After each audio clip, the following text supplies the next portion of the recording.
भारत की सभ्यता को, भारत की मूल आस्था को, सनातन धर्म को यानी हिंदू धर्म को एक प्रतियोगिता की तरफ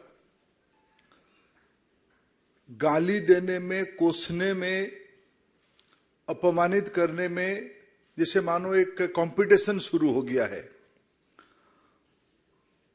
कुछ पुरानी याद सामने आती है। 3 दिन पहले ये घटना हुई है। ये घटना कोई अनायास नहीं हुआ है, अचानक कहते कहते कह दिया गया, ऐसा नहीं हुआ है। एक सेमिनार में, जिस सेमिनार में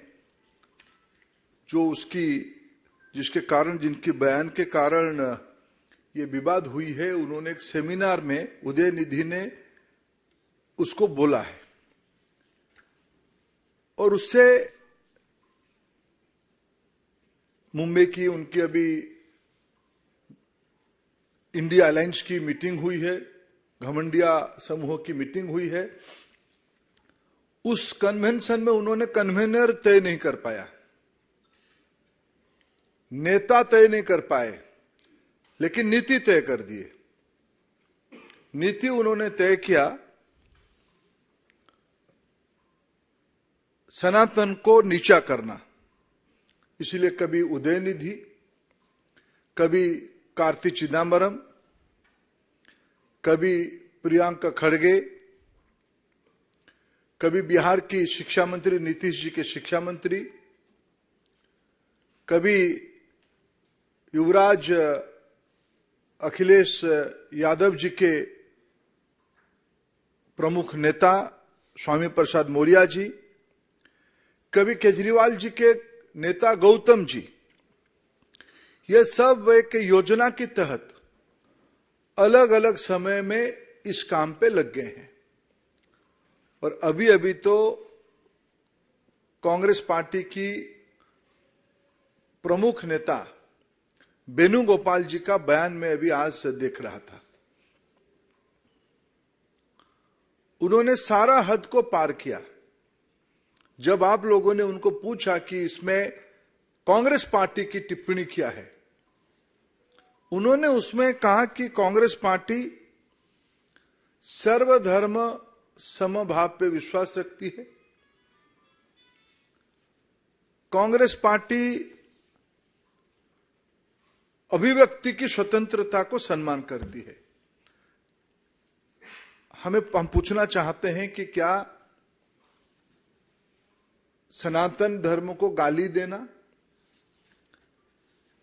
हिंदू धर्म को गाली देना कांग्रेस पार्टी की नीति बनी हुई है? ये घमंडिया गठबंधन की नीति बनी हुई है? भारत में जन्म हुआ सभी पंथ संप्रदाय, सभी उपासना पद्धति, सभी मत सनातन की अंश है। अगर हम भारत की पार्लियामेंट की, लोकसभा की जो घोष वाक्य है, उसमें लिखा गया है धर्म चक्र प्रवर्ताए, यानी धर्म चक्र चलते रहे। ये पार्लियामेंट की घोष वाक्य में लिखा है।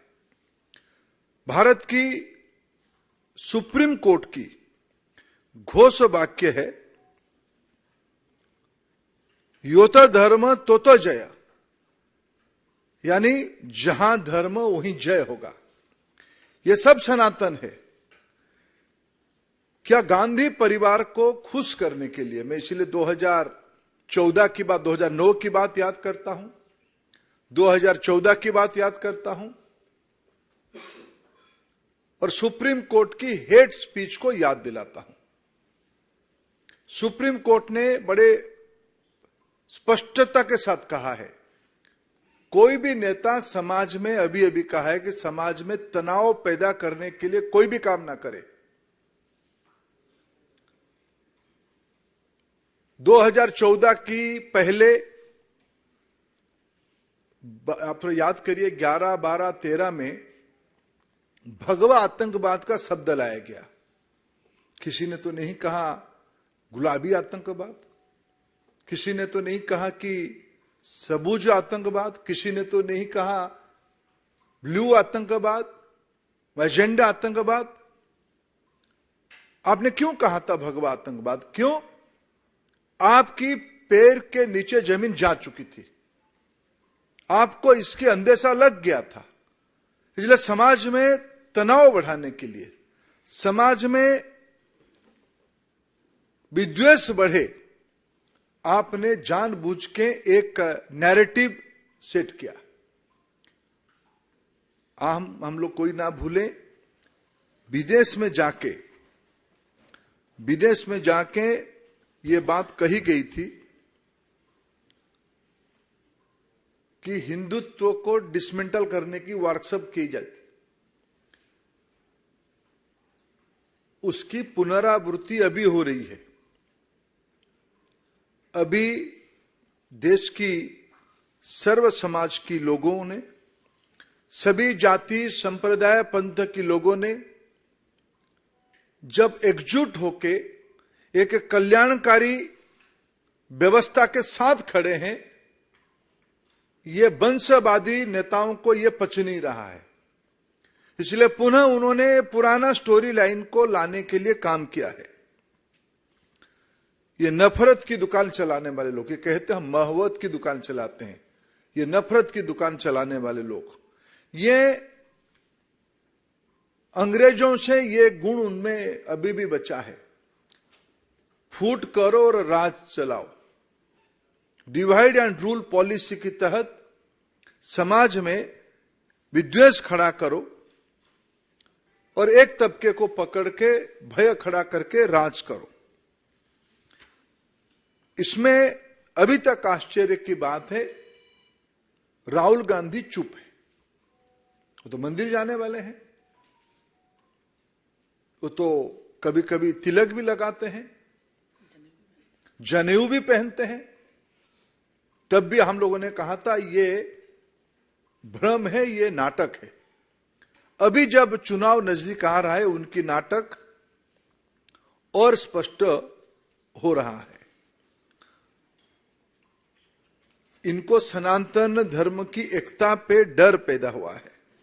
इनके पास, इस राजकुमार समूहों के अंदर, इस वंशवादियों के पास कोई तत्व नहीं है।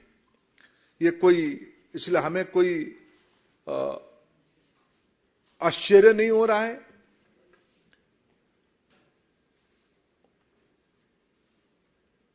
वही लोग जो समाज को बांटना चाहते हैं, वो फिर उसी काम पे लग गए हैं। हम आज के अवसर पे ये पूछना चाहते हैं, राहुल गांधी क्यों नहीं सामने आ रहे? छोटे छोटे बातों में तो आने वाले लोग हैं। 3 दिन हो गया, भारत की अस्मिता, भारत की मूल विचारधारा, भारतीयता पे आक्रमण हो रहा है। और मैंने तो कल कहा था, जहां से ये आवाज आई, पहला चेन्नई से ये सेमिनार में आई आवाज, वो सच में घबराए हुए हैं। जब काशी तमिल संगमम आयोजन किया गया, तब अनुभव हुआ तमिलनाडु की सर्व समाज की श्रद्धा काशी विश्वनाथ जी से जुड़ा हुआ है। सर्व समाज में जब कहता हूं, सर्व समाज, जिनको तमिलनाडु के बारे में धारणा नहीं है, वो राजनीतिक उद्देश्य से इस प्रकार की बयानबाजी कर रहे हैं, जिसमें उनके नेता राहुल गांधी चुप हैं। केजरीवाल जी क्यों चुप हैं? अभी तक तो उनके बयान आ जानी चाहिए। नीतीश कुमार जी क्यों चुप हैं? तेजस्वी यादव साहब का क्या कहना है इस विषय पे? उनके भाई तो बंशी लेके घूमने वाले हैं, वो क्यों चुप हैं? अखिलेश जी क्यों चुप हैं इस विषय में? ममता दीदी तो दुर्गा पूजा को लेके इतना अभिमान करने वाले हैं, हमें भी अच्छा लगता है, भले ही टीका ना लगाए, लेकिन वो चुप क्यों है? शरद राव जी जिस शहर में रहते हैं, उस शहर देश में गणपति उत्सव के लिए नए आयाम जोड़ने के लिए विख्यात है। शरद पवार जी, श्रद्धा से उनको, शरद राव जी बड़े लोग, बड़े आदमी हैं, मेरा भी श्रद्धा है व्यक्तिगत रूप में, लेकिन वो चुप क्यों है? क्या आपको सियासत इतना मजबूर कर दिया है कि भारत की आत्मा को भी आप कुछ लोगों के, आप बीजेपी की विरोधी हो, प्रतियोगी हो, हम समझ सकते हैं। आप प्रधानमंत्री नरेंद्र मोदी जी को ईर्ष्या करते हो, आप असहिष्णु हो, आप नाटक करते हो, गले मिलने के लिए ड्रामा करते हो, लेकिन आपकी वाणी भारत जोड़ो में कौन कौन आपके साथ चले थे? कन्याकुमारी से ऊपर तक कौन आपके साथ शागिर्द थे? ये समूह आज फिर सक्रिय हुई है। इसलिए फिर मैं कहूंगा, उनकी इस देश के संविधान पे विश्वास नहीं है, न्यायपालिका पे विश्वास नहीं। सुप्रीम कोर्ट की मोटो धर्म की जय हो, उसी से जुड़ा हुआ है। पार्लियामेंट की मोटो है धर्म चक्र चलते रहनी चाहिए। भारत की अवधारणा में धर्म एक जीवन प्रवाह है, ये सुप्रीम कोर्ट ने कहा है। हिंदुत्व को वर्णन करते हुए सुप्रीम कोर्ट ने कहा, हिंदुत्व एक उपासना पद्धति नहीं है, हिंदुत्व एक जीवनचर्या है, एक जीवन शैली है, एक प्रवाह है। राजनीति इतनी ओछी नहीं होनी चाहिए, नेता नहीं, कन्वेनर नहीं, लेकिन नीति बन गया हिंदुत्व को गाली दें। इनके पास नफरत की गोडाउन है, उससे पुड़िया लाके लेके वो देश में डिस्ट्रीब्यूशन कर रहे हैं। उसकी विकल्प में हमारा तो नीति बड़ा स्पष्ट है, हम सबके साथ, सबकी विकास, सबकी विश्वास, सबके लिए प्रयास करने वाले लोग हैं। जो हमारा नीति है, हमने उसी नीति पे गरीबों को घर दिया, कोई उपासना पद्धति को देख के नहीं दिया। हमें सौभाग्य मिला प्रधानमंत्री उज्ज्वला योजना को देश में क्रियान्वयन करने के लिए। हमने कोई धर्म नहीं देखा, कोई जाति नहीं देखा, हमने महिलाओं के सम्मान के लिए, यह कहा जाता है कि कोई धर्म किसी को नीचा दिखाता है, इस देश में महिलाओं का सम्मान हमने बढ़ाई, इज्जत घर दिया। कोरोना में चावल पहुंचाया, बैंक खाते में, जनधन खाते में पैसा पहुंचाया 3 महीने के लिए। हमने कोई जात पात धर्म नहीं देखा। हमारी तो इसीलिए नीति है सबका साथ, सबका विकास, सबका विश्वास, सबके लिए प्रयास। हमारे लिए, हमारी एजेंडा सुख समृद्धि है। आपकी एजेंडा नफरत, शंका, घृणा, विद्वेष, ये आपकी नीति है।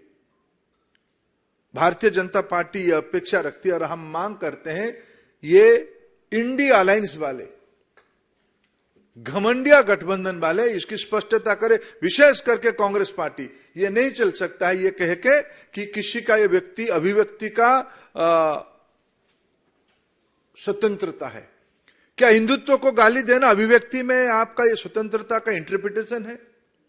भारत की बहुसंख्यक समाज की को आहत करना ये आपका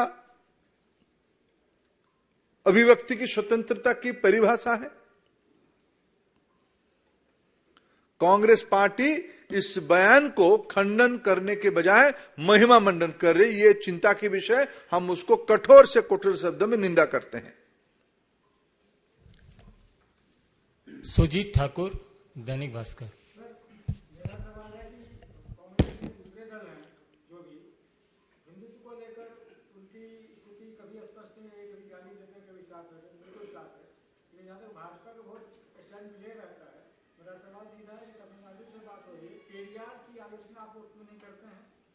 देखो, हमें दूसरा बात है, आदिवासी भी बार-बार बोल चुके हैं कि हिंदू धर्म, सनातन धर्म वही है जहाँ 4 बात जो ईश्वर को नहीं मानते उधर साथ में होगी। आपने उसके खुद ही आंसर दिया भारतीय जीवन प्रवाह उदारता और व्यापकता को ही सम्मान करती है, डेमोक्रेटिक है, प्रोग्रेसिव है, साइंटिफिक है। आलोचना में हमारी निंदा नहीं है, असहमति नहीं है, लेकिन घृणा पैदा करना, विद्वेष पैदा करना, राजनीति से प्रेरित होकर करना, माइनॉरिटीज्म खड़ा करके डर पैदा कराना, इसमें हमारी आपत्ति है। हम समाज में विद्वेष नहीं चाहते हैं, हम चाहते हैं सबकी विकास हो। नीरज पांडे, एबीपी।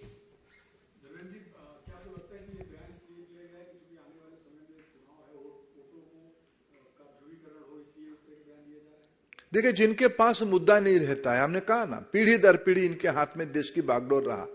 राज्यों में, विभिन्न राज्यों में इस वंशवादियों के पास लंबे समय तक मौका रहा, क्यों नहीं कर पाए सेवा? क्यों इतने गरीबों की कल्याण नहीं हुई थी? क्यों इतने लोगों के घर में बिजली नहीं पहुंची थी?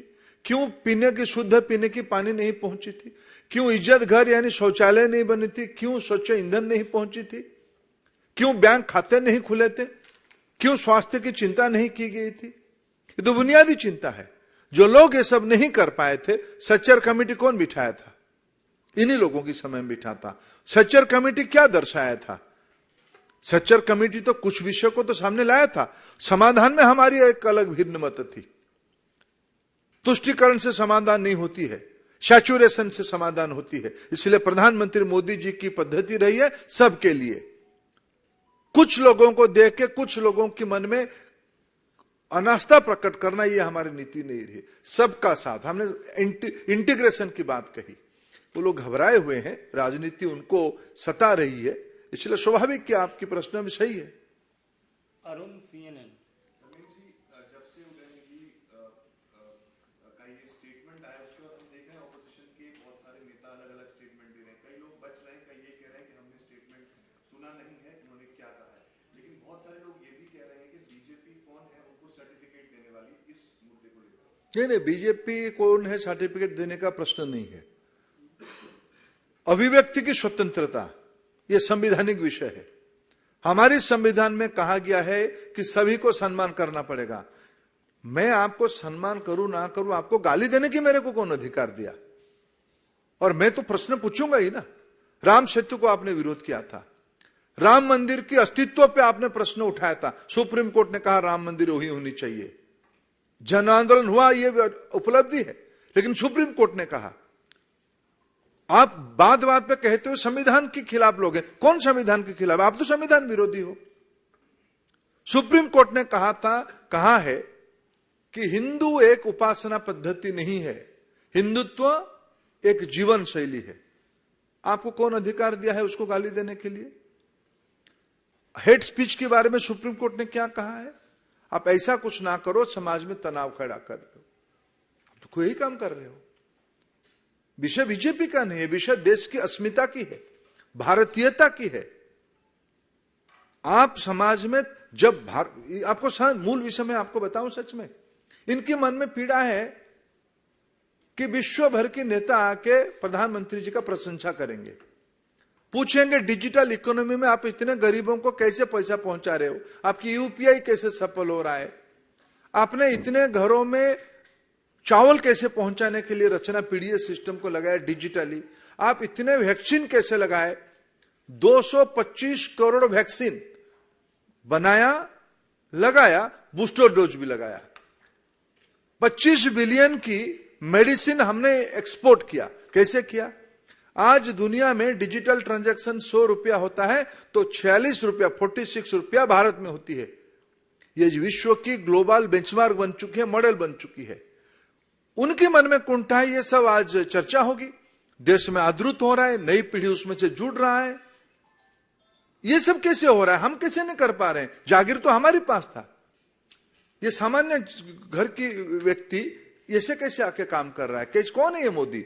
ये जो सामंतवादी मनोवृत्ति है ना, असहिष्णुता है, कुंठा है, ये उसकी प्रतिफलन है। आनंद, भारत 24।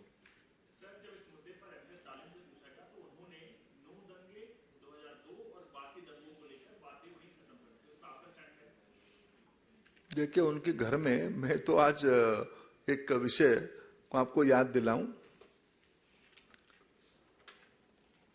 अगर उदय निधि, नाम क्या है, उदय और निधि, अगर अपनी मां को पूछ लेते कि मां मैं ये कहने जा रहा हूं, मां को मैं मेरा बड़ा आदर करता हूं, आदरणीय स्टालिन जी की धर्मपत्नी को, नाम है दुर्गा जी, रोज शक्ति का दर्शन करते हैं, ये भारतीयता है।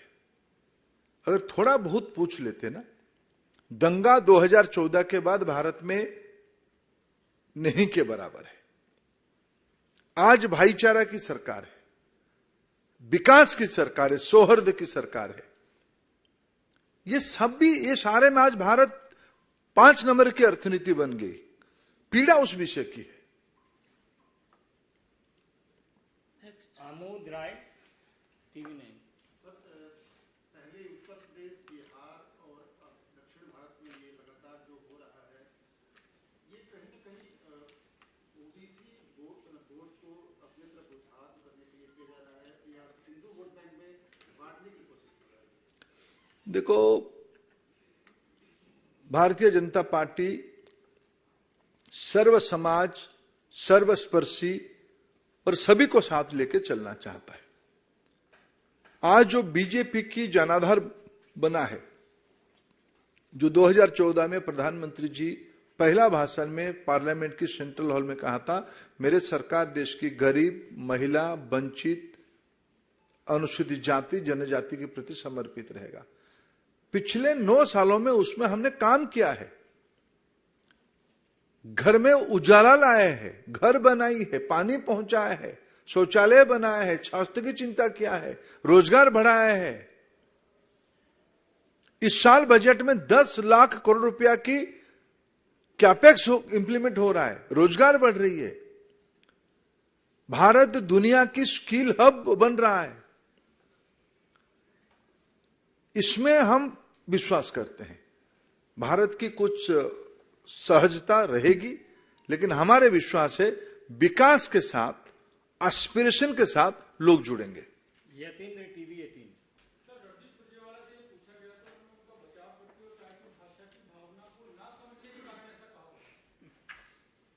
किसकी? वेणुगोपाल जी के? नहीं, मैं तो वेणुगोपाल जी का पूछ रहा हूं। क्या चुप रहना एक भाषा है? राहुल गांधी जी क्यों चुप हैं? रणजीत सुरजेवाला साहब बताएं। अभी मैं कार्तिक चिदम्बरम जी, उनकी तो भाषा की कोई इश्यू नहीं है। उन्होंने क्या कहा है, मैं अगर पढ़ूं थोड़ा 2 मिनट मेरे को, जो कार्तिक चिदम्बरम जी की जो बयान आई है उसको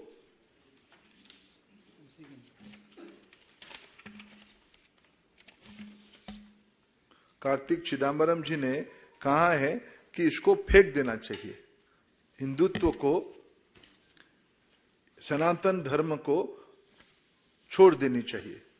यह भाषा का विषय नहीं है। आपके मन में घोर कुंठा है, आप असहिष्णु हो, आप अगणतांत्रिक हो, आप जिन्होंने मत दिया है मोदी जी के साथ, आप उनकी विरोधी हो, आप लोक विरोधी हो। विषय भाषा का नहीं है। और ये कोई ऑफ कप स्टेटमेंट नहीं था, ये सोची समझी स्टेटमेंट था। Piyush Tripathi, India TV. मेरा सवाल ये है कि जो आरोप आप लगा रहे हैं कि तेजस्वी यादव चुप है, अखिलेश चुप है, राहुल गांधी चुप है, आपको लगता है कि वो इसलिए चुप है कि आगे आने वाले चुनाव या 2024 के चुनाव में एक वोट बैंक नाराज ना हो जाए, इसलिए वो अपनी बात नहीं रख रहे? देखिए, उनकी नीति, मैंने कहा 2009 की एक स्टेटमेंट में आपको, मैं इतना पुराना बात नहीं उठाना चाहता, लेकिन आपने कहा तो 2009 की मैंने राहुल गांधी जी की एक विदेश में, फिर यही नहीं, विदेश में मैंने एक स्टेटमेंट देख रहा था। 2016-17 में अमेरिका में जाके एक स्टेटमेंट दिए। आए दिन जब विदेश जाते हैं वहां उनको हिंदुत्व डिसमेंटल करना, भगवा आतंकवाद के बारे में वर्णन करना। कभी उन्होंने पिंक रिवॉल्यूशन के बारे में कहा है क्या? कभी उन्होंने ब्लू रिवॉल्यूशन के बारे में कहा है क्या? ब्लू आतंकवाद के बारे में कहा है क्या? पिंक आतंकवाद के बारे में कहा है क्या? भगवा क्यों? ये तो एक सोची समझी मैंने फिर इसको उनकी जो मोहब्बत की दुकान की भाषा में कहूं, नफरत की गोडाउन और घृणा की पुड़िया बेचने वाले लोग हैं।